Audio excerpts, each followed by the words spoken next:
Let us discuss that. Okay, I'll just do a quick recap before we proceed for today with the verse number verse 9. So as we discussed before, so the link between the 13th chapter and the 14th chapter is because the 13th chapter Krishna discussed about Sarasad Yoni Janmashu, and then as a result, what kind of body one is going to get. One will be transported into what body? So Karanam Guna Sangosya. Based on that, his body is determined. So there is a discussion of three modes of nature. And Krishna speaks that these three modes of nature, one should know about the effect of the three modes of nature, how one is bound, what are the characteristics of each modes, and by knowing it, we will learn how we have to transcend the three modes. That is another important discussion of this chapter. Then also Krishna is pointing out how one can identify someone is in Sattva Guna, someone is in Rajoguna, and someone is in Tamo Guna.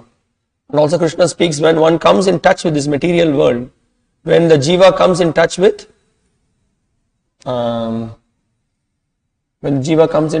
the Prakriti, when he comes in touch with the material nature, immediately he is covered by the three modes. He is deluded. And also yesterday before the Krishna starts to speak about the three modes, Krishna also emphasizes two things in two verses. You remember, very important discussion, very important. It happens to be a important world view. Krishna's view he is giving regarding what? Please, you have to tell this. In this first 8 verses, two very important conclusions Krishna is giving about. I will give you a clue about the creation. What Krishna says. This is very important. You should know. Thank you very much. He is speaking that Aham Bijaf Pradapita. I am the seed giving father. Yonir Mahad Brahma. So who is placing the seed? Krishna is placing the seed. So and then with that we very clearly understand that how the creation happens. We discussed everything yesterday. Okay, then Krishna begins to speak about the three modes of nature. So he says in the Sattva Guna there is Prakashakam, there is illumination. One is illuminated with knowledge. Then there is, as you said, there is Sukha. There is also knowledge, happiness and knowledge you can see. And then in Rajoguna, what do we see? Rajoguna is born from the Rajoguna means Rajoguna refers immediately to the lust. Krishna also spoke about it in the 3rd chapter. Then Krishna speaks about 2 important words he uses, Ragatmakam and then Trishna Sangha. Ragatmakam means because of attachment, excessive attachment. That attachment, what is the result of it?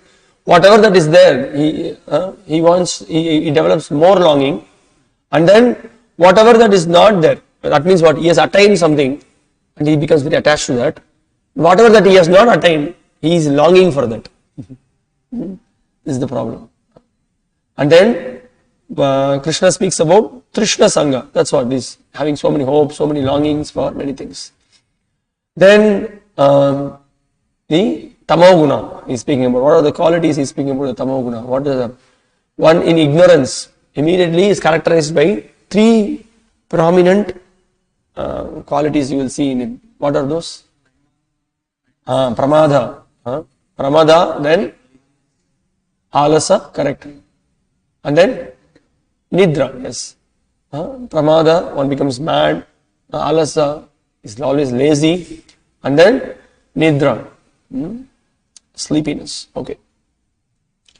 So we discussed that yesterday, and then now we will move to text 9. Text 9 is actually is a summary of what Krishna spoke in verses 6 to 8. Sattvam sukhe sanjayati rajak karmani bharata jnanam avrityatu tuttamaha pramade sanjayatyuta. Sattvam sukhe sanjayati. So in Sattva Guna, one will feel happy. Rajaha karmani bharata. Raja Guna, heavy work. Fruitive, so it's just getting some acquiring some property, one is working hard. So Raja Karmani Bharata. Then Jnanam Avritya tu Tamaha. When one is in Tamoguna, what happens? One's knowledge is completely covered. He is in ignorance. So in essence, Krishna is speaking about these three prominent features that you see in this when one is infected by these three gunas.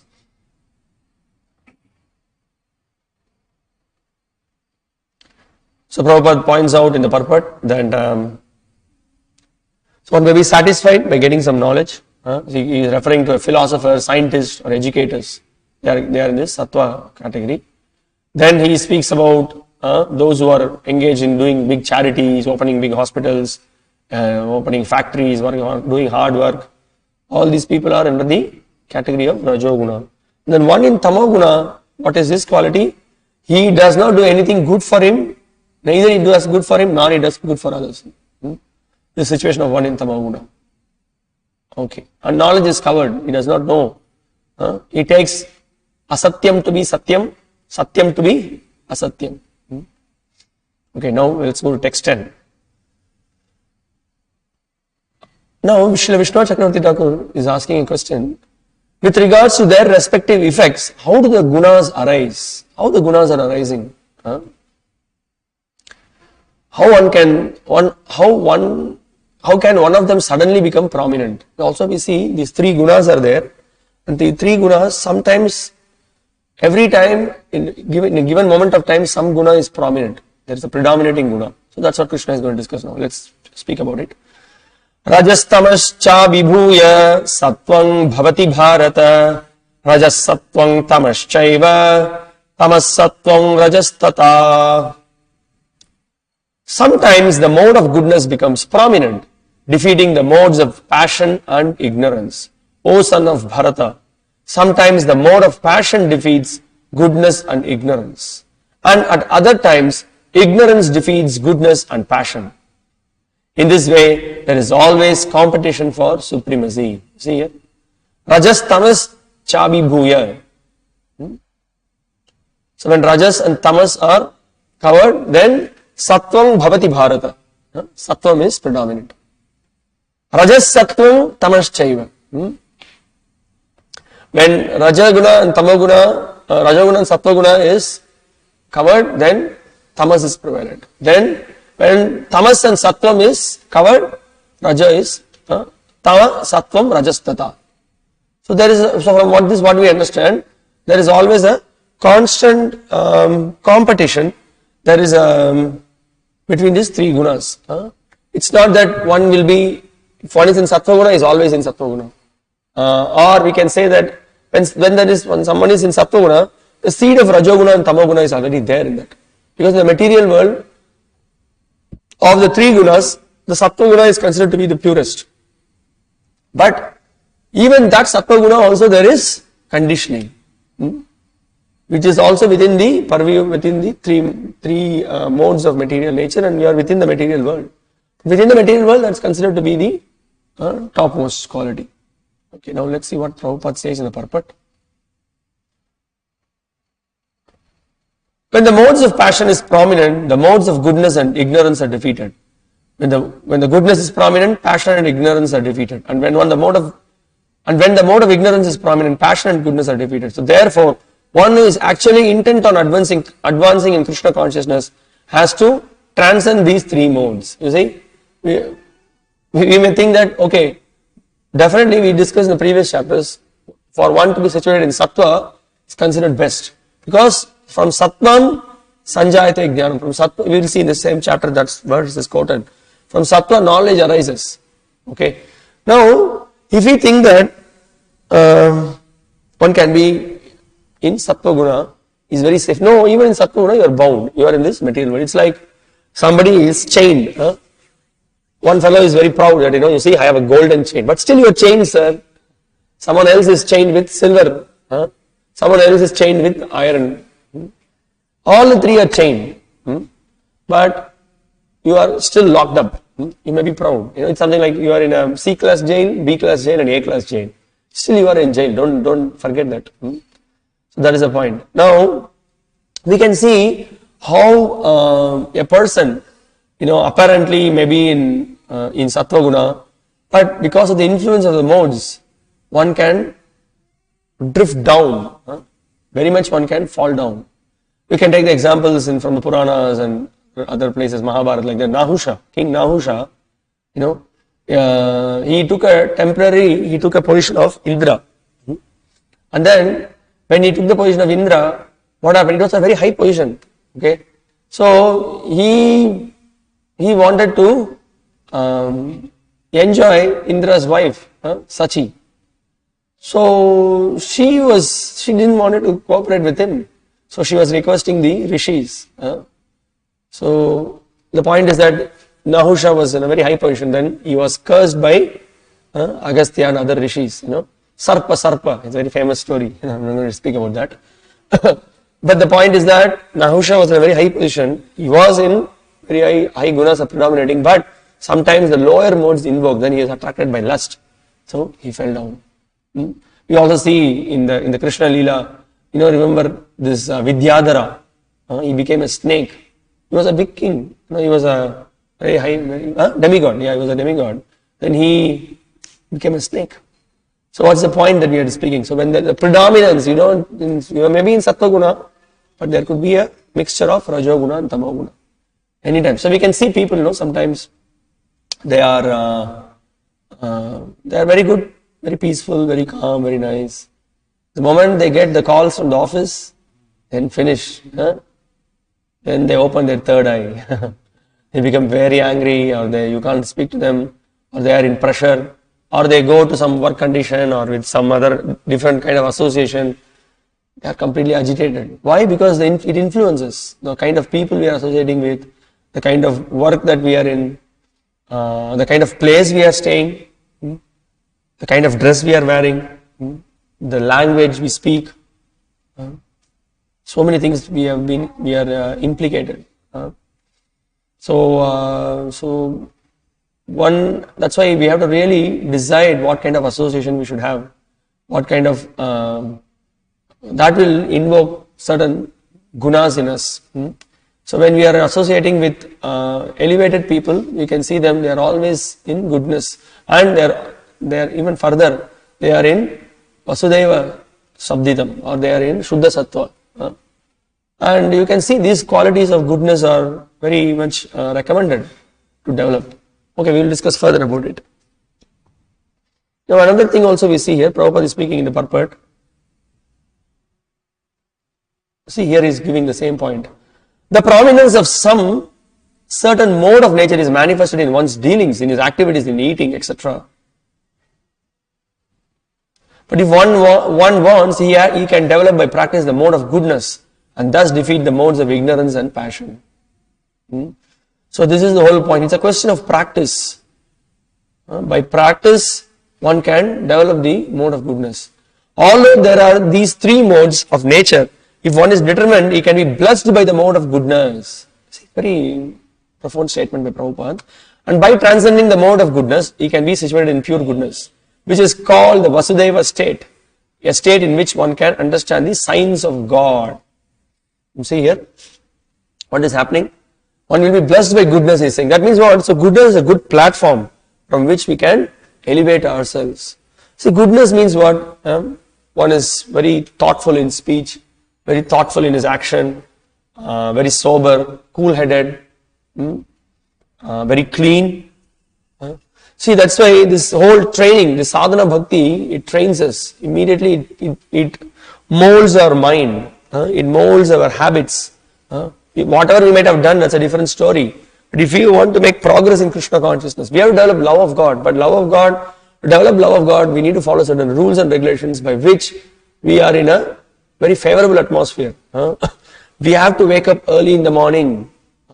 This is the symptom of Sattva Guna. Wake up early in the morning, take bath, keep ourselves clean. This cleanliness is so important. Very important. When we just, so many things needs to be taken care. We shave regularly. We keep our underarms clean.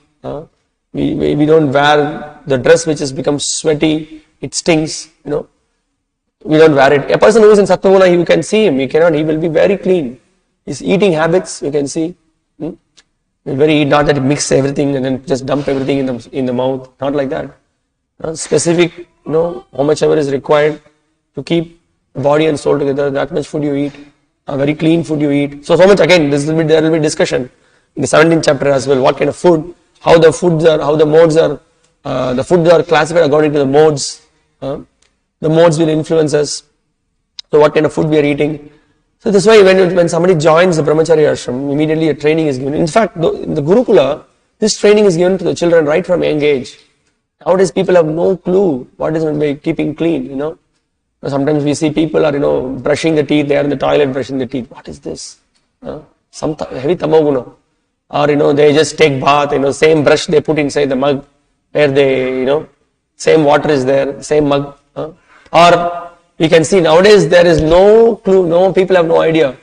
Kitchen, in the kitchen you see, they will eat, they will put the same plate, same glasses, everything, same thing they will cook. And while they are cooking, they will put the finger inside, very tasty, that's also they do. No idea. It's even speaking from materialistic perspective, it's very unhygienic.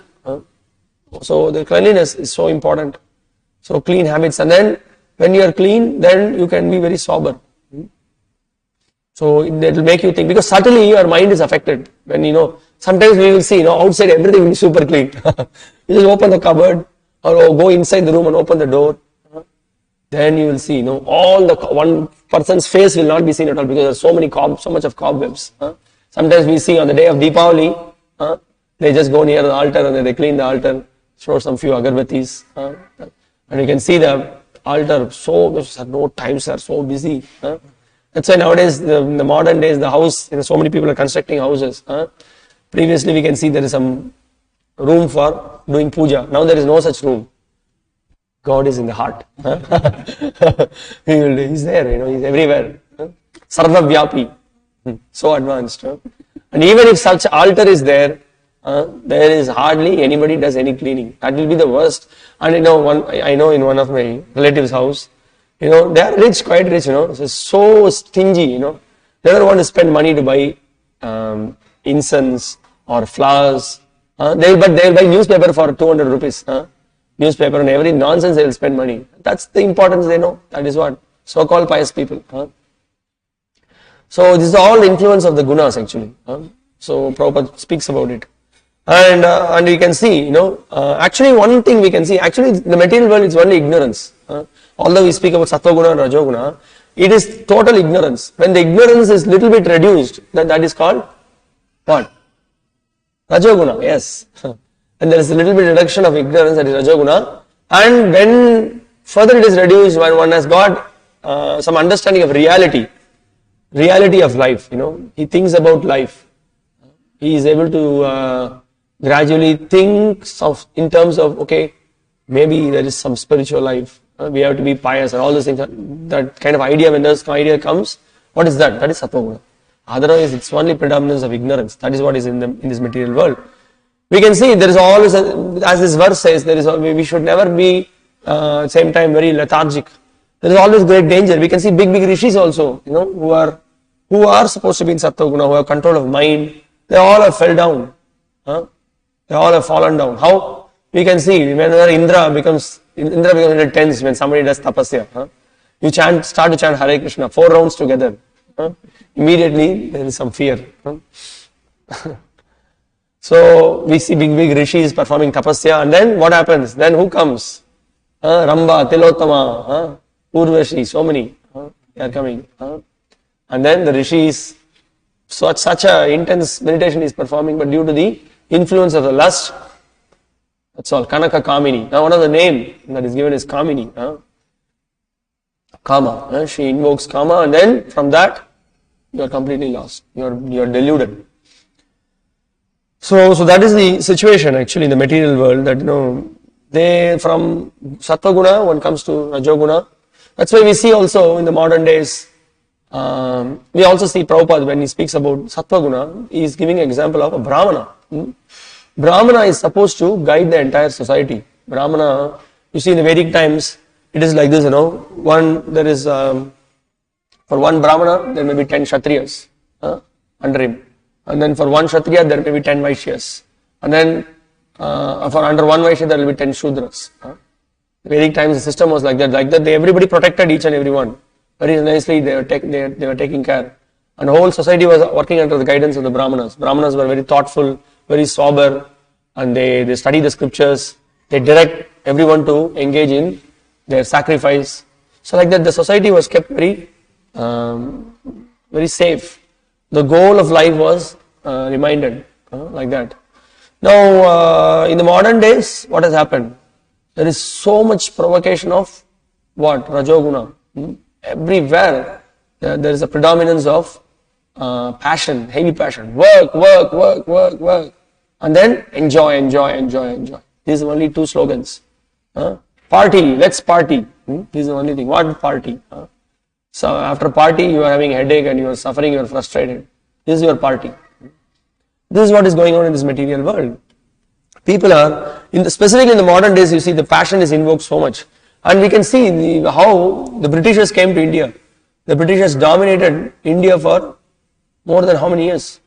150 years, 100 years, 200 years, correct? Not only Britishers were very smart, they just, even around the world also they had colony everywhere. They dominated. Actually it is completely passion. Exploitation, domination, it's actually passion. And what they did, in India we can see the Brahmanas were so much absorbed in study of scriptures, they were absorbed in puja, they wake up early in the morning, they were very clean, and they guide society. Sometimes we can see they have, not sometimes, many times we can see, he may be, Vaishnava, Smarta, Madhva, Sri Vaishnava, anything. Everyone was engaged in Patan, Yajan. They were all studying scriptures. They were all engaged in puja. They may take prasadam at around 12 o'clock. Because there are so many things to do from morning. They are engaged in Shaligrama puja, then decorating the deities, or then chanting so many stotras, and like that. But there is so much, like this, the influence was there in the society, but as gradually the age degraded, by the influence of British, they said, what are you doing? Why are you wasting your time? This is religion, what religion? In the name of religion, you are just, engaged in some unnecessary activities. But let us do something practical. Let us do innovative things. Let us invent some things. Let us make factories. Why all these temples and temple worship? So they gradually brought all these modern amenities. They tried to give, they tantalized the senses. Give allurement to the senses. So gradually we saw in India, the Gurukul education system was broken. They brought in modern educational system. Then so much prominence was given to science. The study of scriptures was sidelined. This is how the Britishers took over India. So what is the predominating thing they did? They invoked passion in the lives of the people. So we can see many Indians, they want to send their children to London for higher studies. Prabhupada's parents also wanted to know. Prabhupada was not interested to go. So father just wanted him to learn Mridanga and then just be in India and study. The influence, so because I'm just saying that is even almost some 80-90 years back. Now the daughters want to go to, there are so many, I have some of my relatives and others who wants to do some big higher studies. They want to do research. They want their daughter to go to the moon. Big studies, and then finally what? You come out as an atheist. That's all. This is what is happening in these modern days. You are an educated person means you are an educated atheist. You don't accept God. You don't accept the conclusions of scriptures. You question everything. Questioning is okay, but how you question, and by questioning you should come to the right conclusion. But in the modern age, everything is lost. So there is a predominance of passion. That is what we are saying. So nobody is caring for our eternal life. Somritatvaya kalpate. There is a great nectar that is available, but people are not concerned. And then the worst thing is also that we see the so-called spiritual leaders. What they are doing?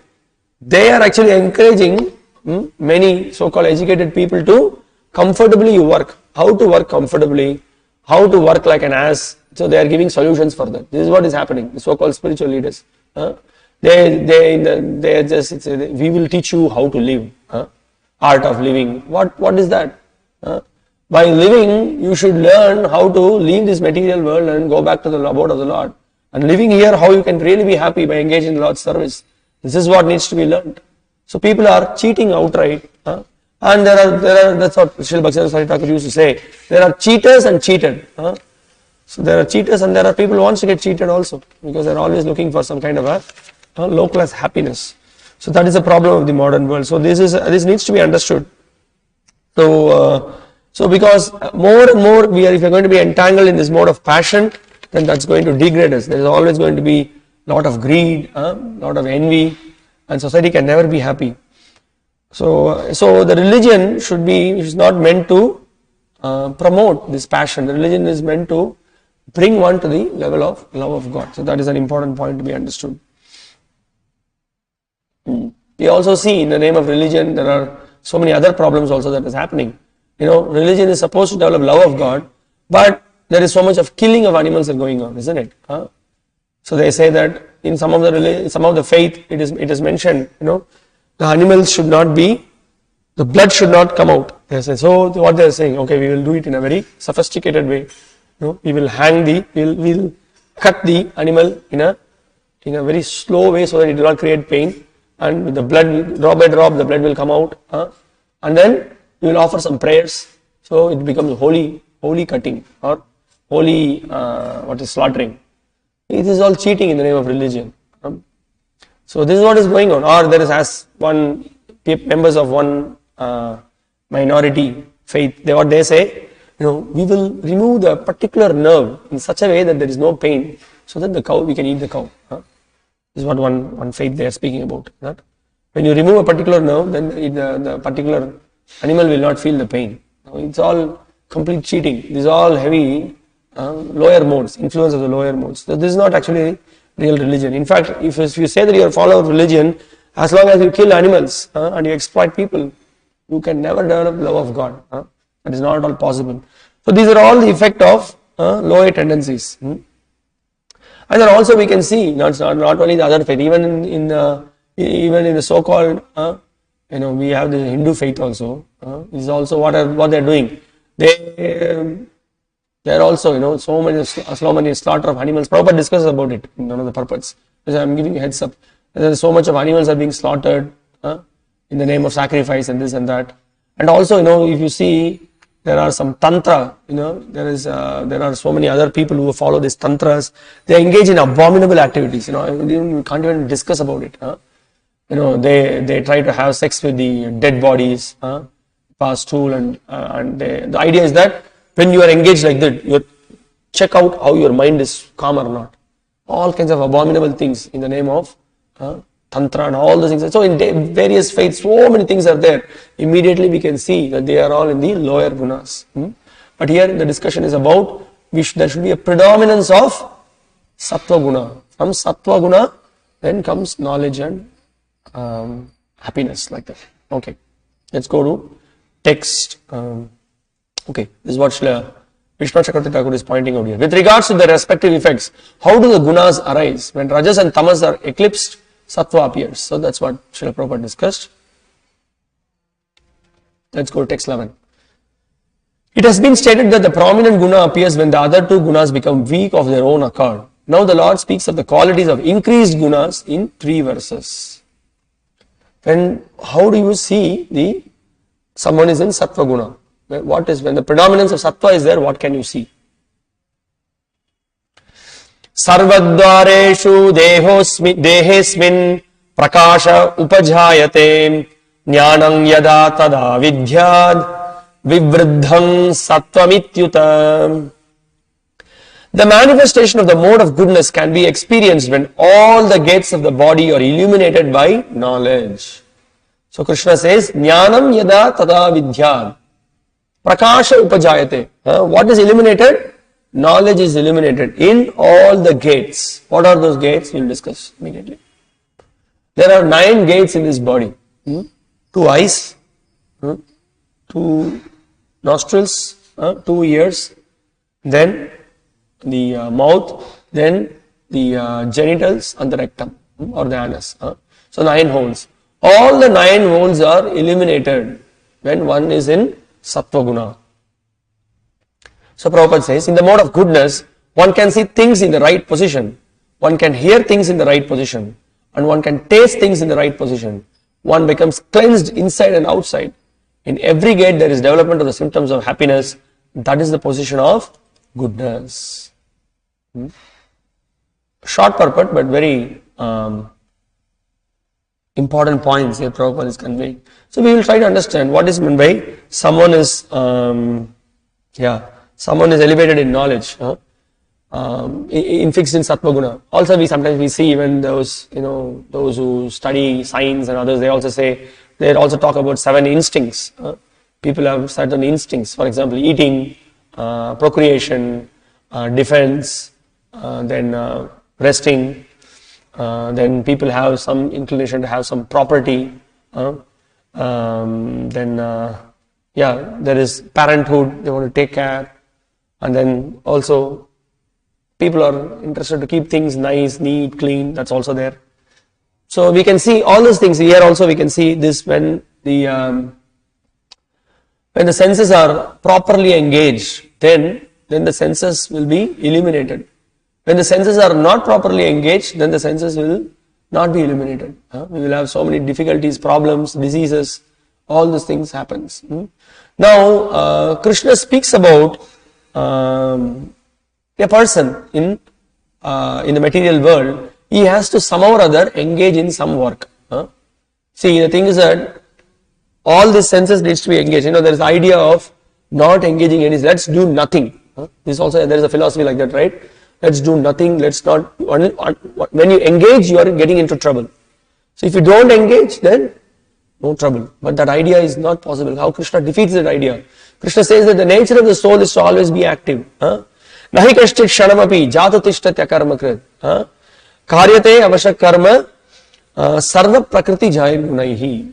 So the thing is that nahi kashtit shanamapi, for a second also we cannot be inactive. That's the nature of the soul to always be active. So that means he has to be engaged. So if he is engaged, then how he should be engaged? That's why you have to engage in dharmic activities. So with the eyes, what do? We can look at some abominable things, but with the eyes we can look at the beautiful form of the deities. With the tongue we can taste the prasadam that is offered to the Lord. With the nose we can smell the beautiful flowers and the incense that is offered to the Lord. And then with the ears we can hear transcendental sound vibration of the Supreme Lord. And then with the touch, sense of touch, then we can keep ourselves by how the touch means what? We engage in the service of the Lord. With the body we engage in the service of the Lord. We embrace the devotees, or the advanced devotees, we do that. By that we always keep ourselves pure. Now also the other parts also, what Krishna says in the Bhagavad Gita, dharma viruddho bhuteshu kamosmi bharatarshava. So we use our senses also, the genitals also for procreation, but only for Krishna conscious children. There are so many parents, how they are very responsible. They want to take care of their children. They want to see that their children are Krishna conscious. They don't just leave them like that. They are taking steps to educate them in Krishna consciousness. And what else? So basically, in terms of eating, in terms of sleeping, in terms of defense, in terms of procreation, everything, the devotees are very careful. They are very much they are engaging properly in the service of Krishna. So they are very safe. So that's why we see, what is that Prabhupada also used to say, everything, whatever we have, is we have the best of the things. Why not take up Krishna consciousness? We have the best house. When we are with the devotees, when it's in the temple with the deities, that is the best house. We have the best music. What a music! Only one mantra, sir. Hare Krishna, Krishna Krishna, Hare Hare, Hare Rama, Rama Rama, Hare Hare. No change. 24 hours. You can just go on and on and on. Every time it's fresh. Every time it's beautiful. It's so pleasing to hear, because when we please Krishna, immediately we are satisfied. So best house, best music, and then we have the best of the knowledge. Bhagavad knowledge from the Bhagavad Gita, knowledge from the Bhagavatam. What more we want? So the best knowledge, best food, and we have the best association. Who else can be the best people to associate with other than devotees? Devotees are not selfish. They are always selfless. Paradukka dukhi. And what to speak of the food? The best food we have, prasadam. cooked with love, offered with love, and the Lord has invested His love in that prasadam. The Lord is giving the mercy. Then, what is our recreation? Whenever we feel little, we have a great recreation. We do skits, we chant, we sing, we dance. Actually, we have everyday party. Right from morning we have party. 4:30. What are you doing? I'm busy in the party. What party? We are in Mangalarati. We're chanting and dancing with the devotees. That's very happy moments. We go out in the streets. We can see people are miserable, suffering. We can see the people's face are very morose. Devotees very happily sing the holy name of Krishna. So that's how the devotees are. We see then there is a skit that was performed. We see there was a river. On the other side of the river, there were people who were working so hard, they are carrying heavy stones. Okay.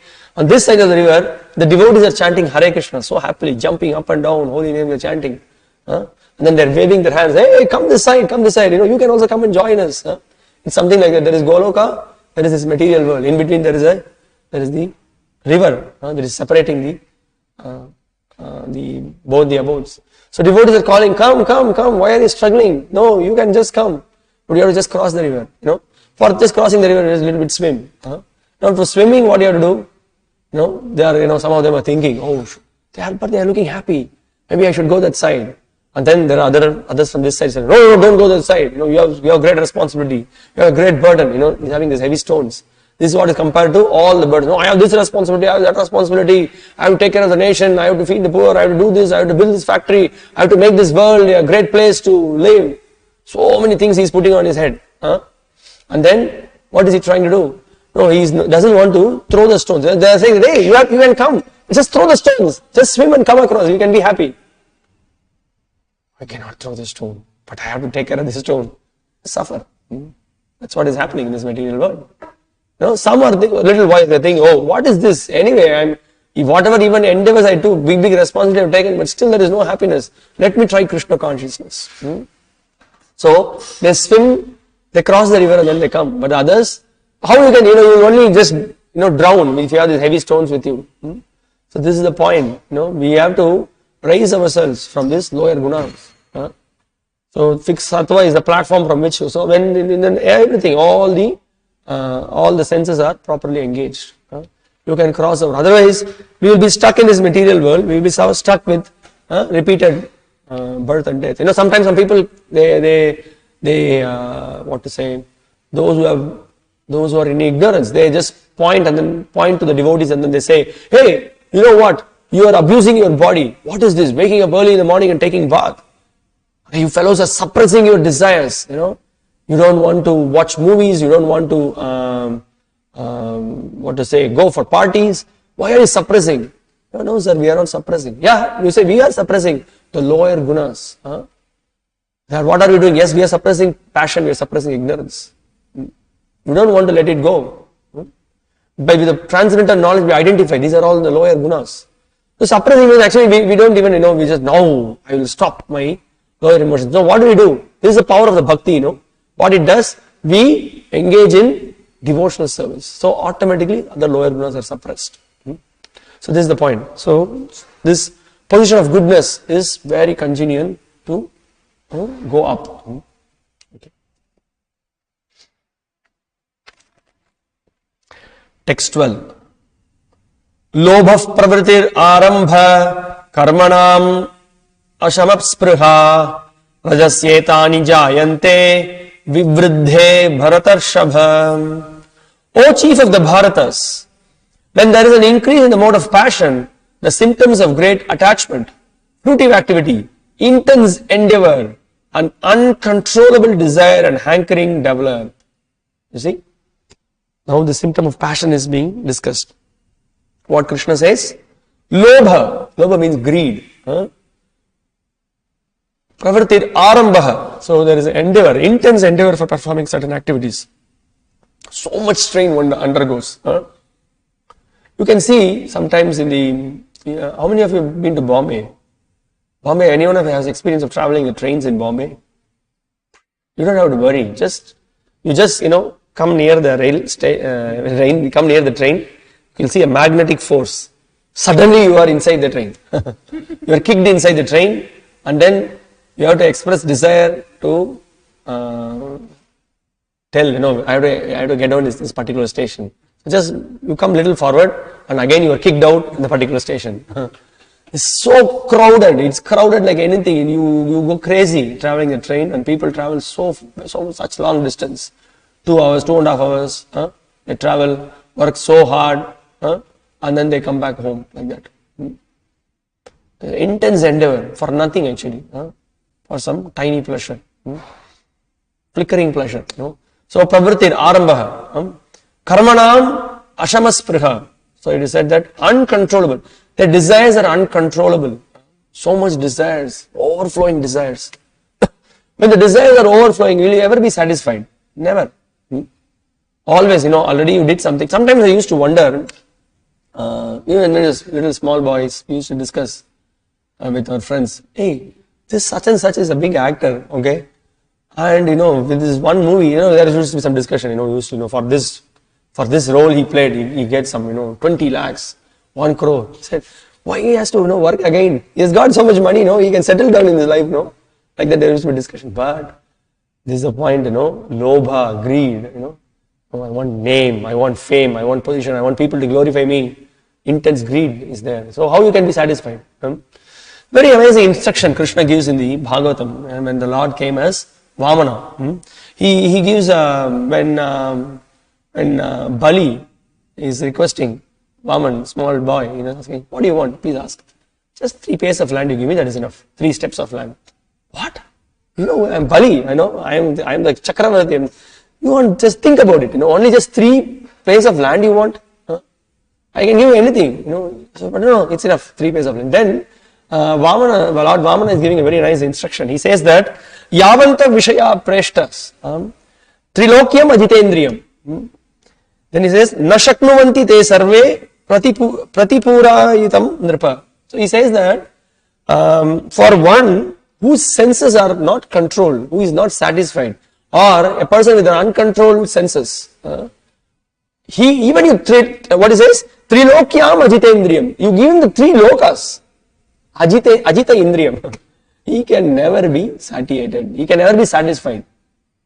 This is what Lobha does to it. More, give me more. There is an advertisement. I remember there is a Everready, a battery, for that. Give me more, give me more, give me more, give me more. Keep giving, you keep asking, be in this material world. Just, give me more, give me more. There is no satisfaction, no happiness. So all that time endeavoring.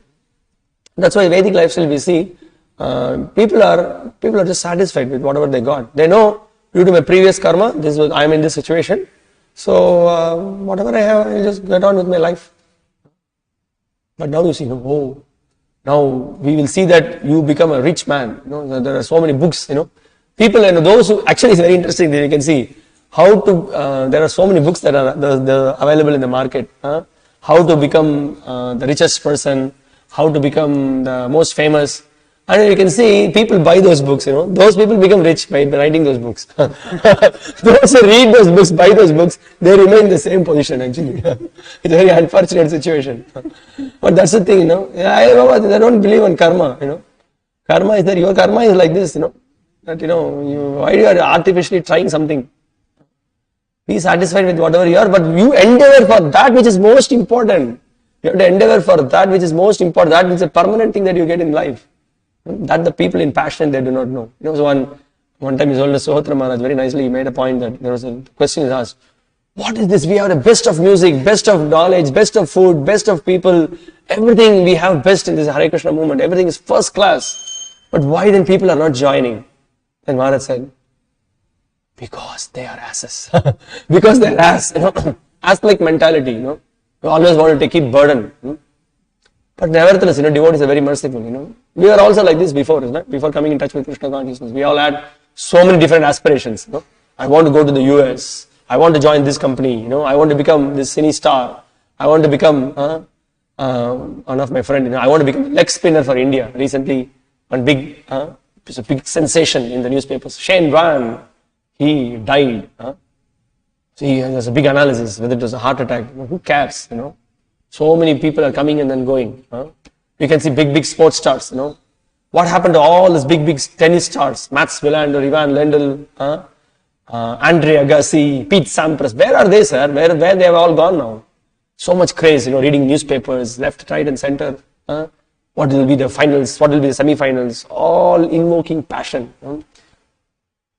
Unfortunately, I had to agree, before coming to Krishna consciousness, we were, the cricket matches used to happen in Australia and New Zealand time zone, whether, people are so much, they are, they see the advertisements, see the newspapers, hype is created in the mass of people. Then what they do, such a guna, they wake up very early in the morning, 1:30, they wake up and then they turn on the channels and then they watch.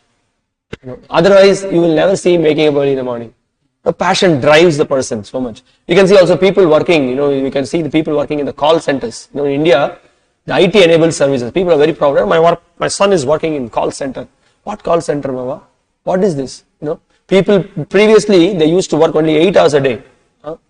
8 hours a day, okay, I'm saying about 70s, 80s. Now, they're so proud. My son, where is he? Oh, he's working, he's in the European shift. So proud. He works for the European time zone. Okay, where is he now this week? Oh, that was European shift. This week he's in US time zone. It is 4 o'clock in the morning. So they work in all the 3 shifts. You can see daytime they are working 1 week in daytime. Then the next week they work in from evening 3 o'clock to 12 o'clock. And then this week's shift, it starts from 9 o'clock to morning 6 o'clock. What is being proud of it? You spoil your entire health. Your health is spoiled. And then, some people give advice. Oh no, I will tell you, there are some tactics what you can use. You just, you sleep, you do this yoga, do this pranayama. The whole modern civilization is really hellish. That's why Prabhupada wanted to create a big revolution. He gave alternative solutions. In ISKCON we have solution, We can, by introducing these farm communities, and so many traditional way of producing things, we have so much solution for livelihood. People from various background, unfortunately, we are so much attached to these modern amenities, and we were, you can make quick money with all these modern technologies. But we can create revolution in the society. We can bring thousands and thousands of people to Krishna consciousness, by giving alternative solutions. And we are endeavoring, devotees are endeavoring to have these farm communities, protecting the cows. We have this Goshala, and then there are many small scale industries doing some producing some simple things. We can take care of the livelihood, and then we can spend our energy in Krishna consciousness. Devotees don't even have time to chant Hare Krishna. They don't even have time to take proper rest. They don't even have time to spend with their family. All the time is spent in heavy work. What is the use of such an act? So we have to be intelligent, So maybe we are in that condition. At least we should theoretically understand. I should do something in my life. I should mold my life. I don't want to be part of this rat race. Why I don't want to be part of the rat race? I want to be part of the devotee community, so that I can peacefully chant Hare Krishna. Peacefully engage in Krishna consciousness. Peacefully means what? We try to please, we take a lot of anxiety, we take a lot of hard struggle to please Krishna. That is the real happiness actually. The bliss that comes out of it is really very satisfying. That satisfies the soul, because that is pleasing to Krishna. Otherwise, as it is said here, what is happening? Lobha pravriti arambha, greed, every time greedy. No happiness or satisfaction at all. Because every time you look at your neighbor. Neighbor's envy, owner's pride. This is what it is. So, here Prabhupada is pointing out, one in the mode of passion is never satisfied with the position he has already acquired. He hankers to increase his position. All the time. The energy is spent on, like the other day we were discussing that point. So much time is spent on sense gratification. Trying to satisfy the senses. And when there is something not available, then you hanker for it. This is how the time is being spent. And you don't have time for thinking of higher things. All the time, I, me, mine, my family. That's all. He always wants to remain with his family and in his house and to continue the process of sense gratification. There is no cessation of this. All these symptoms should be understood as characteristic of the mode of passion. So in passion, there's always, I want to conquer this, I want to do this, I want to do that. Once there's Alexander the Great, he met one sadhu. Sadhu advised him, please come take some association with us. honor some prasadam. No, I'm very busy. Alexander, who was conquering left, right and center all the world. No, I have to go this, I have to go to this side, I have to conquer that, I have to conquer this, I have to conquer that. And then after conquering all this, then later I will take rest. I'm asking you to do that now. Now you can take little rest. Later, no time for anything. Work. Risking their lives. You can see people, it's a fact actually, it may be, we may be pitiable, laugh. Material world is like this, exploiting others. That's what. One exploits others. That's how one is on top. That's how it is happening. So you can see those people working in these oil refineries, overworking in these mines. Oof. Particular day they go, and when they come out, they do not know whether they will come out or not. No? People, one person explained, these are all primitive ideas, working in the farm, staying in the villages. What is this? For thousands of years people were doing it. Now we are so much influenced by all these modern gadgets, smartphones, electronic gadgets, electricity, all this, we are just completely into it. So we say, no, you see, I just put a switch and, everything is so comfortable and living is very easy. They say, if I go to the farm, I have to, I have to fetch water from the well. It's like it's such a very complicated thing. But sir, you are trying to understand. When you put a switch, the fan is rotating or the AC is functioning. Behind that, do you know what is going on? There's a huge, thousands of people working to produce this electricity. So many industries are there. So many electronic gadgets are produced. Factories are produced. People are shedding so much of their energy. They are wearing masks. So many gases are being produced. There is so much of karma, ugra karma involved behind it. This is all passion. So, but when we come to know about it, then we think about life. See, it's like like a wave, like when you are caught in the wave, what you will do? Very difficult. That's why we need the association of strong devotees. Prabhupada is really opening eyes for us. He's showing us where our real life is actually. Where real life is with Krishna and his devotees. Everything else in this material world is we are just artificially, we have put ourselves in a situation. So, sober person should think and how he should think how I can come out from this passion. So that's why we suggest for devotees, that keep your life simple. Don't complicate your life. That means what? What are we trying to say? We're trying to say, you please see that in your life you get time to practice Krishna consciousness. So not that everybody maybe, for everyone, this modern work culture. It's very difficult actually, this modern work culture. So better to mold our life to not to be carried away by this heavy passion. Okay. And then what you see, people, they eat all kinds of food, then they forget, because it's from Rajoguna, immediately it slides down to Tamoguna. You kill animals, you also engage in illicit sex, and then you end up committing abortions. Just some tissue is removed, that's all. Is it just a tissue being removed? All those things, these are an effect of the Rajoguna that happens. Okay, we will continue. See here, Srila Baladevi Devotional Prabhu is pointing out, Lobha means the tendency of being unable to give up one's possessions. So much attached. You see, there are some people, people when you go out for collecting or asking people for donations, they don't want to give 1 rupee. So much accumulating. What so much you are accumulating, your accumulation will end up in, one day you have to give up everything. Better you voluntarily give it for Krishna. That is good for you. That is good for you, good for your family. Otherwise, you just keep accumulating. What you are going to take? You cannot take anything. There are very nice instructions, from Shankara's Bhajagovindam. There are many good instructions that is given there.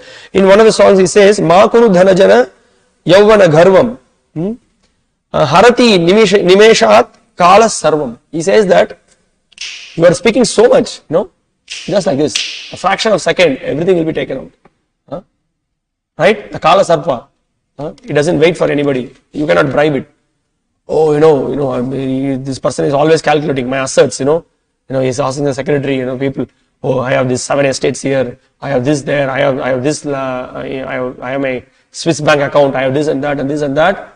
One fine day morning gone. So, or how the money is wasted, one gets unexpected disease, he gives lakhs and lakhs for some particular treatment, or some disaster happens. So this is what Lobha means, the tendency of an animal doesn't want to give anything from his possession. Then Pravritihi means a tendency to make efforts to increase one's possessions. This is the point. Engaging in intense endeavor, not satisfied with any simple things. And the problem in the modern civilization, it pushes us, Go for this smartphone, go for this iPhone, go for this latest car, go for this latest dress, go for this new house, go for this, villas. Everything is in one shot, swimming pool. Then the wife is pushing the husband. Why you are not trying? You see, this is very nice. Then the poor fellow goes, works, he works. And there is one of my friend, he's in New Zealand. Hope he doesn't hear this. So anyway, even if he hears, it's for his good. He told me that the peaceful time that he gets is at around 10:30 in the night. He goes for work 6 or 6:30 in the morning. And he comes back at 10:30 in the night. And then I said, you see, I know even the company, you have such a long work. No, my work finishes at 6 o'clock, but then I run a restaurant because I'm trying to build a house. Already he has got 2 houses. He's building a 3rd house. So he's spending all his time and energy in he's doing some extra work, and by that work he's accumulating money. You see, where he's got no time for himself. So I can never, he was my classmate, when we were together maybe studying 6th standard, 8th standard. Somehow or other after 20 years I got his number. And the friend who gave me his number, he told me that, I tell you, you will never be able to catch him on the line. So for 1 month I was trying to catch him on the phone. Finally one day he called me. So what I'm saying, I'm just thinking, what an influence. People actually, in the name of hard work, I just want to settle down, he said. When you are going to settle down, you will be, at that time when you settle down, you will not even able to walk. You will become so old. So better use your energy in Krishna's service. Or they waste their time so much in so many other nonsense. These are all the influence of Rajoguna. Karmanam Arambha means to engage in activities such as building one's house. Ashama means inability of the senses to give up enjoyments of sense objects. You see, they cannot control their tongue. They eat like anything. They watch movies. Sometimes people say that, there are so many applications are now being developed. See, they're all rascals, they brought the smartphone and then now to control it, they're bringing so many other applications. As I heard that there are some applications. You can restrict to use only one application. You can restrict only to use only Excel. So like that, so many applications they bring in. These are all the rascals who induce them to buy, they induce them to use these applications and then they restrict. Now you see so many games are being brought in the modern days, There are, people become addicted. Simple boys also. You can see so many people who are working. Everybody has got a smartphone. And when they get little time, they give their life to the smartphones. They just watch some movies, they play some games. And, you play the game, it's something like a gambling. You win this game, you get some money. And then he spends money, he buys. Maybe he's a simple person, doesn't want to give the money even to the parents. He uses the money for engaging in some games or some useless things. That means you also lose you lose the discriminating power. You cannot be dharmic. Everything is lost. This is what exactly here. See how our acharyas are discussing everything systematically, how the Rajoguna is carrying a person. So longing for objects. So by these characteristics, one should know that Rajas has increased. Okay. Aprakasho pravritishcha pramado moha evacha tamasyetani jayante vivruddhe kurunandana. When there is an increase in the mode of ignorance, O son of Kuru, darkness, inertia, madness and illusion are manifested. So that's why this Rajas degrades, and then one is in Tamoguna. Then in this Rajoguna he is making a lot of endeavor, but when one is in Tamoguna, no endeavor. Such a lazy person, lies down in the same place, doesn't do any work. He is so inactive. Consciousness is very depressed, sometimes very morose. Not sometimes, most of the time, all the time I would say.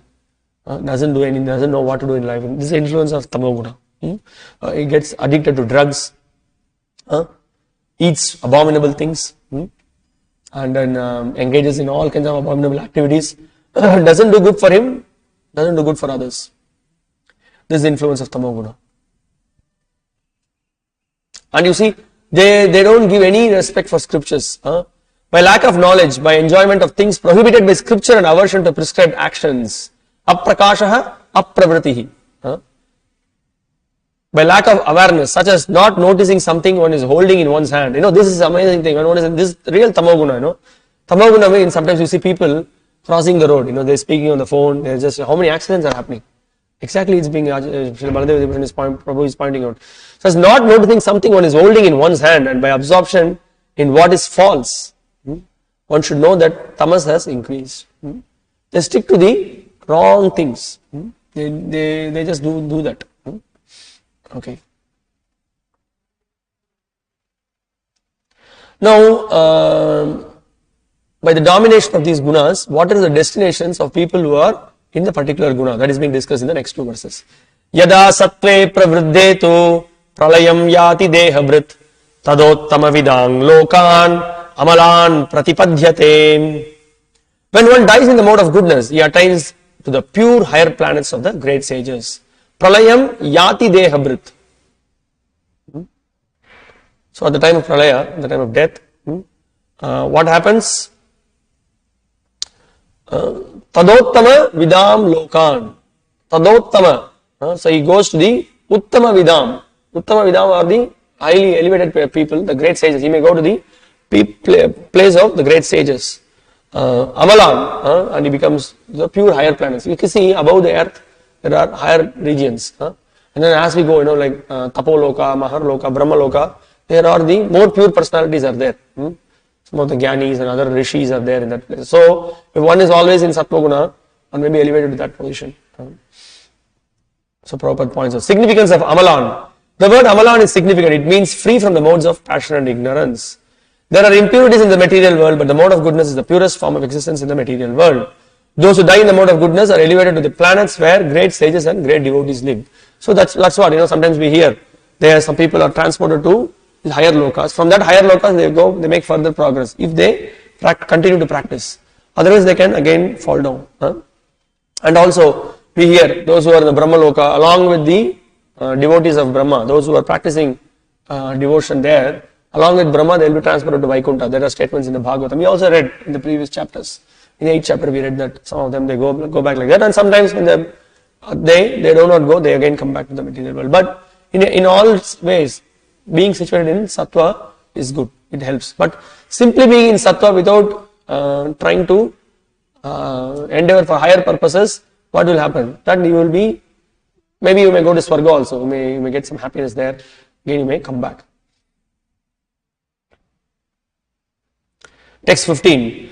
Rajasi pralayam gatva karma sangishu jayate tatha pralinas tamasi mudayonishu jayate. When one dies in the mode of passion, he takes birth among those engaged in fruitive activities.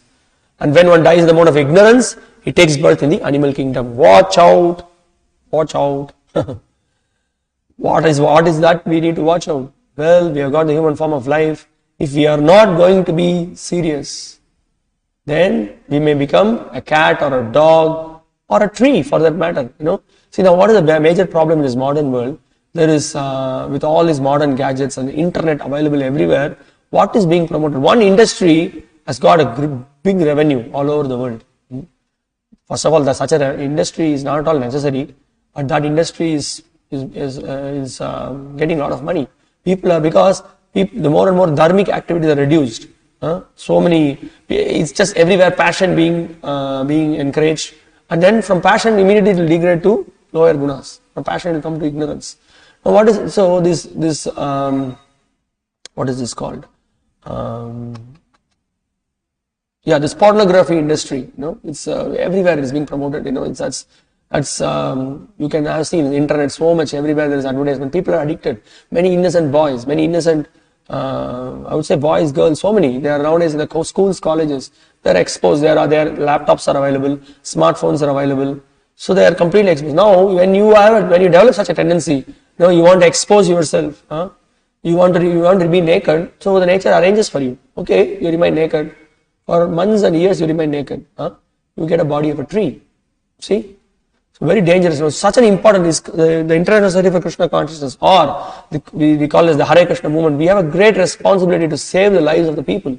How many of the innocent children, innocent youth are addicted to these habits? So they are addicted to drugs. They are addicted to these kind of vulnerable things.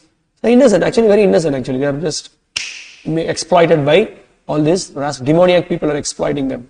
And they are addicted, they become addicted, and as a result, the valuable human form of life is lost. So this is the point. Prabhupada, just I read one conversation. Prabhupada is asking one boy, what is your son? What is his name? No, he was just, there were two boys, I think. One boy was he's looking at his father. Oh, you even to tell your name, you will ask your father? Prabhupada is asking. Then Another boy, what is age? His age is, oh yeah, correct. They gave some new name to that boy in the community. There's a new name was given. So he was not able to remember them. So then Prabhupada said, what is his age? So he said 11 or 12 years. Then Prabhupada said, this is the age. You have to take care of them. You have to give them all guidance. So right from that age, they have to be taken care. Because that's a teenage. Somebody can get carried away. So when we give them good Krishna consciousness, protect them, show them the Krishna conscious worldview, at least, it's not that they are not going to be influenced by Rajoguna or Tamoguna. The modes are going to influence. But at least they will know how should I respond. When we were young, we do not know how to respond. We were just going with the wave. But at least there's an opportunity in good association, one can be molded nicely. The only opportunity is that we have to expose people to for higher taste. And by developing higher taste, lower taste can be given. So Prabhupada is pointing out in this purport. Therefore, those who are actually serious about human life should take to the mode of goodness and in good association transcend the modes and become situated in Krishna consciousness. This is the aim of human life. So aim of human life is what? To be fixed in Sattva Guna? No. From Sattva Guna, raise yourself to Shuddha Sattva or in Krishna consciousness. Okay. So what are the other results one developed by being in Sattva, Rajas and Tamas? That Krishna is going to discuss now. Karmana sukritasyaho satvikam nirmalam palam rajasastu palam dukkam ajnanam tamasaf palam. The result of pious action is pure and is said to be in the mode of goodness. But action done in the mode of passion results in misery. And action performed in the mode of ignorance results in foolishness. That we can see. The person who is very sattvic, he is very calm and peaceful, and is happy. The person who is in passion, actually how he can be happy is a struggle from beginning to end. So he can never be happy because always he is thinking of, Prabhupada gives a nice example. He says, if for example one wants to have a skyscraper, so much human misery has to be undergone before a skyscraper can be built. The financier has to take much trouble to earn a mass of wealth, and those who are slaving to construct the building have to render physical toil. The miseries are there. So much hard work.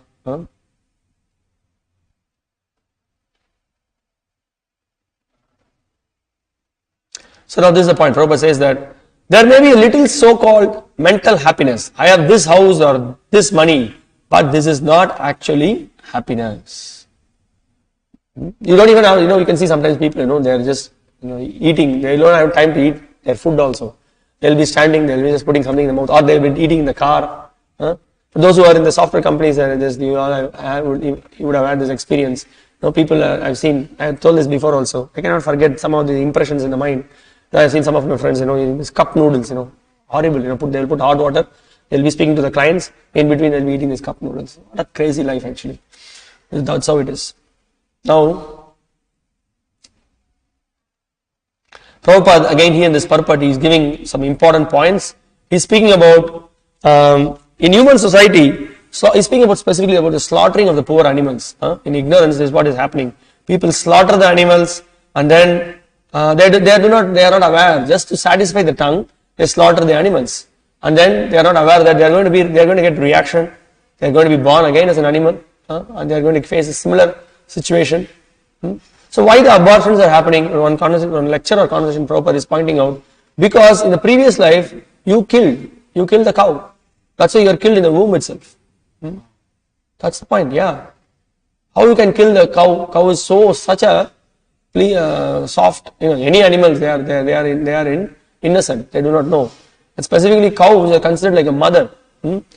See, our mother, we can take breast milk from our mother. How long?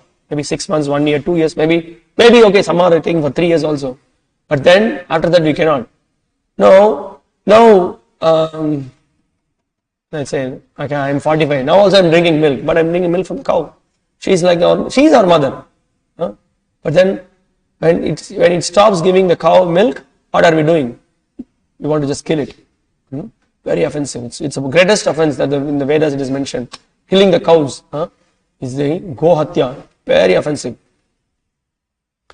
And Prabhupada also in the purport is pointing out that the cows are very dear to Krishna. So a devotee does not even tolerate, here Prabhupada is pointing out, Because of ignorance, people do not perceive that there is a complete state controlled by the Supreme Lord. Every living creature is a son of the Supreme Lord, and he does not tolerate even an ant being killed. One has to pay for it. So indulgence in animal killing for the taste of the tongue is the grossest kind of ignorance. This is worst ignorance, he says. You see, very important point. The grossest type of ignorance is animal killing. So what is the future of those people who are eating meat? Prabhupada says their future is very dark, because they may end up in animal life. Before that, they will have to experience hellish planets. They will struggle for whatever atrocities they have done. Here, Prabhupada is giving another quote. Gobihi prinita matsaram, indicate that one who, being fully satisfied by milk, his desire of killing the cow is the grossest ignorance. So, and also the cows and brahmanas are very dear. They need to be protected, Prabhupada points out in the purport. So he's quoting Namo Brahmanya Devaya. And he says that the purport is that special mention is given to that prayer for the protection of the cows and the brahmanas. Brahmanas are the symbol of spiritual education. Cows are the symbol of the most valuable food. These two living creatures, the brahmanas and cows, must be given all protection. That is real advancement of civilization. Because the brahmanas and the cows are very much involved in the promotion of the entire human society.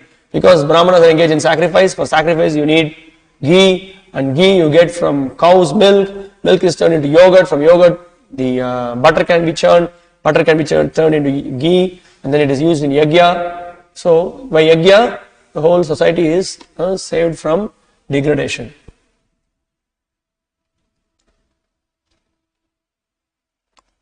So now Prabhupada is pointing out that how it is a very dangerous age, and all nations should take care to provide the easiest process, Krishna consciousness, to save humanity from the greatest danger.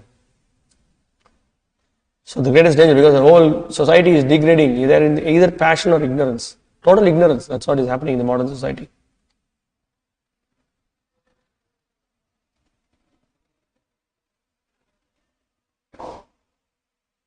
Okay, text 17.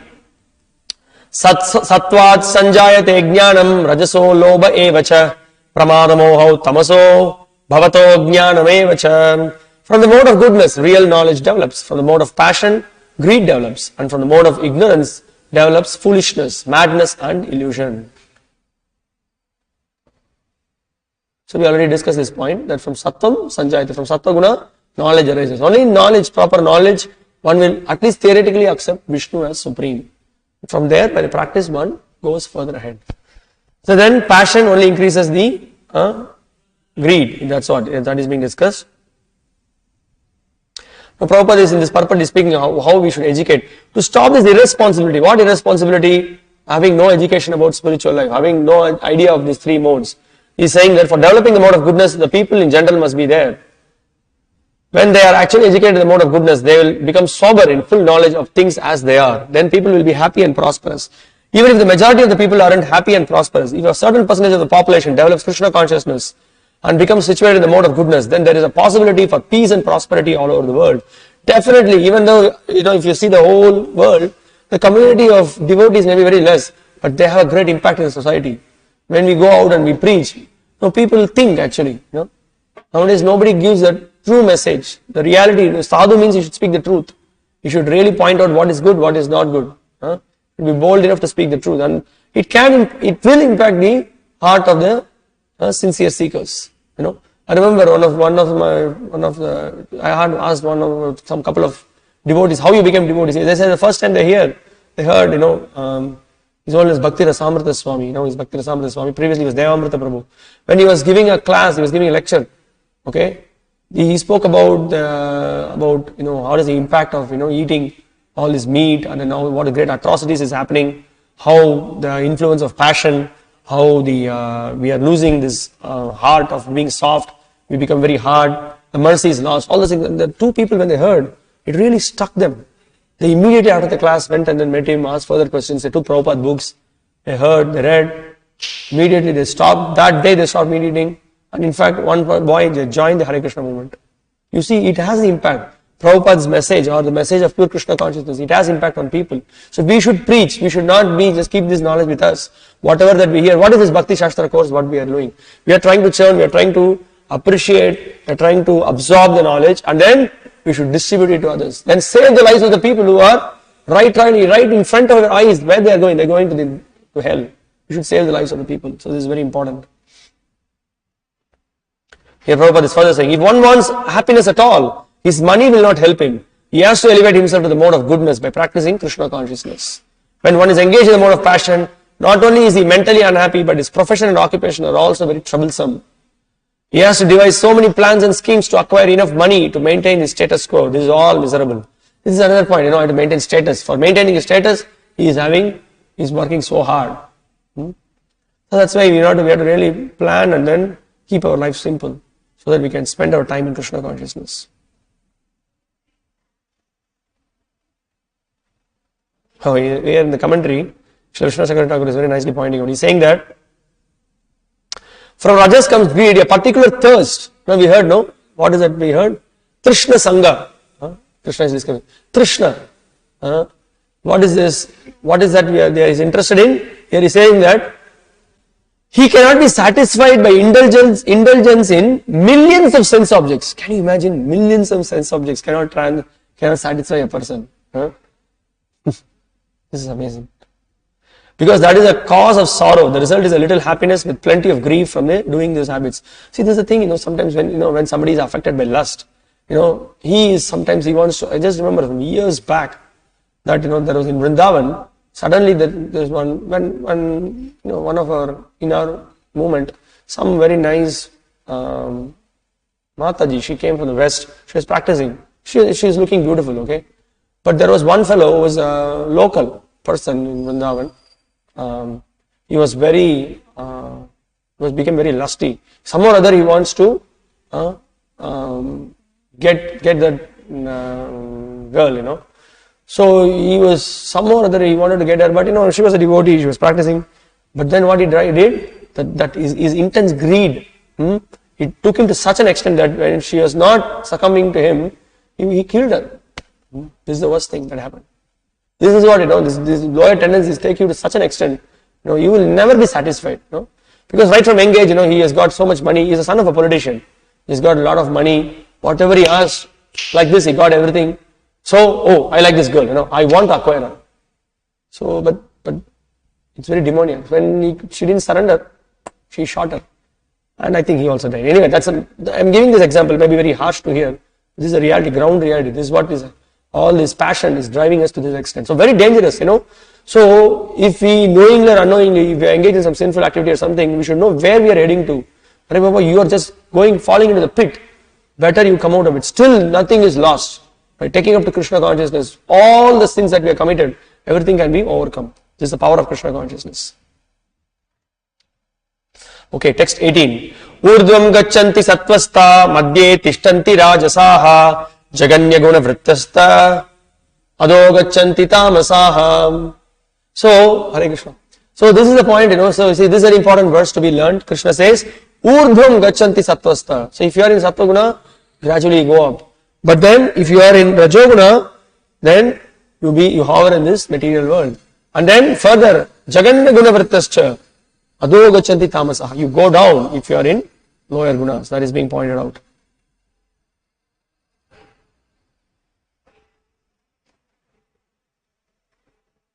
So Prabhupada says in the purport that one may be elevated up to Brahmaloka if you are in Sattva Guna, and then he says one may go to the if you are in Rajoguna, you may be again, if you have the karma, if you may be again born as a rich man, house of a rich man, or you may be born, you may simply remain in this earth as a king, like that. But then you have to, again you will be, it's not that you will again, the dangerous situation already we heard, there may be a predominance of any other guna and then it will further take you down. And then in ignorance, you will be going down to lower species, birds, bees, Prabhupada is pointing out, birds, bees, reptiles, trees, etc. But according to the development of the mode of ignorance, people are brought down to these abominable actions. Again, Prabhupada is pointing out in the purport. The word tamasaha is very significant here. Tamasaha indicates those who stay continuously in the mode of ignorance without rising to a higher mode. Their future is very dark. Prabhupada is concluding the purport with a nice note. He is saying, there is an opportunity for men in the mode of ignorance and passion to be elevated to the mode of goodness. And that system is called Krishna consciousness. But one who does not take advantage of this opportunity will certainly continue in the lower modes. Do you have any proof for this? The statement what Prabhupada says. Those who are in an opportunity, there is in the mode of ignorance and passion, can be elevated to mode of goodness and elevate by the process of Krishna consciousness. Is there any proof for this? I'm asking. Our own movement, we can see the people are from various lower backgrounds, and they all become hippies, they become happies, as Prabhupada used to say. That's the whole point. The power, power of the Krishna consciousness movement is that it can turn crows into swans. That's the power of a pure devotee. One single person, Prabhupada, just we heard one statement, right? Even if the community of devotees are very less, it can have a significant impact in the society. Well, who went to the West? Prabhupada, one single man created the big revolution in the minds of the conditioned masses. This is the power of pure devotion and pure devotee. Okay.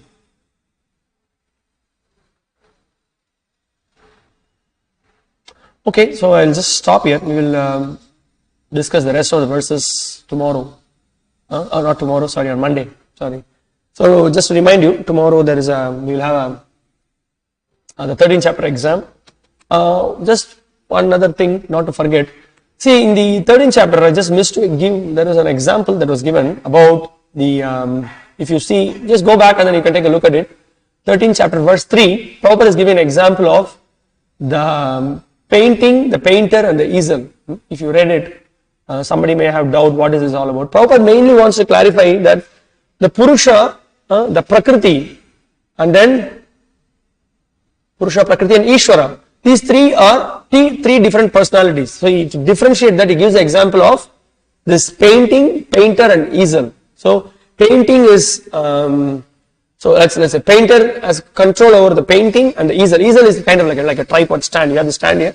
It is holding the painting. The canvas is there. With the different colors you can do the painting. So this easel is something like, compared to something like the Prakriti, which holds the painting, which is, and then the painter, he is like the Ishvara who has control over the painting and the easel. And then the painting is compared to the Prakriti, and then the third one, the easel is compared to the Purusha. So this is our understanding. So simple point, I just want to say that I just missed it. Just to tell you the point that because the Mayavadi is always there, put everything is one, they say, but Prabhupada gives an example that to give the clarity, he gives this analogy. Purusha, Prakriti and Ishvara, so painting, painter and the easel. Just to remind you. Okay, so any questions or comments or realizations from whatever that we discussed so far from today's class?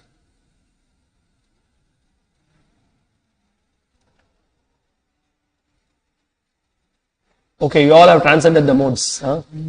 Yes, bro. You said Big Veda it was written. Yes. Yeah, I'll go to that quote. Yeah. That Praniti, that regarding the cows. Yeah. Tell. Yes, Prabhu, please go ahead. Yeah, I want me to. Yeah. Gobihi Pranita Matsaram. Yes. Yes. Even before Vedas are transcendent, they are eternal. Eternally the Vedas are existing and the Rishis reveal it to us. Yes, Prabhu. What's your question? Even then they had this issue of killing our. No, you can see, so the question is, the cow killing is predominant only in the Kali Yuga. Yes, the cow killing is only predominant in the Kali Yuga. The previous Yugas, the cow killing, you can see it was not there, not much there in the previous Yugas. Maybe by inadvertently or something the cows may be killed. But also we can see as Kali progressed, we can see the whole conversation. As the Kali progressed, the first thing what was happening, you can see the Kali, Pura personified, what he was doing. He was beating the bull and the cow. So the atrocity was beginning there in Kali. The degradation of Brahmanas happened and then all this killing of cows and other things were there. And of course there was also the performance of yagyas were there. The animals were sacrificed in the yagyas, but then the Brahmanas were so powerful. By the power of the performance of yagya, they could bring the animals which were sacrificed to higher forms of life. That was there. Yeah, but very much the cow killing is very much rampant in this modern age. It was not in the, like in the previous ages, it was not there. This exception or whatever, this is meant for the Yuga or for... So it's for all time. Gobi, Prinita, Matsaram. Yes, it is. One should always please the cows and be pleased with the cows, and should always take care of the cows and like that. Thank you very much. Bhagavad Gita as it is ki jai. Srila Prabhupada ki jai. Hare Krishna.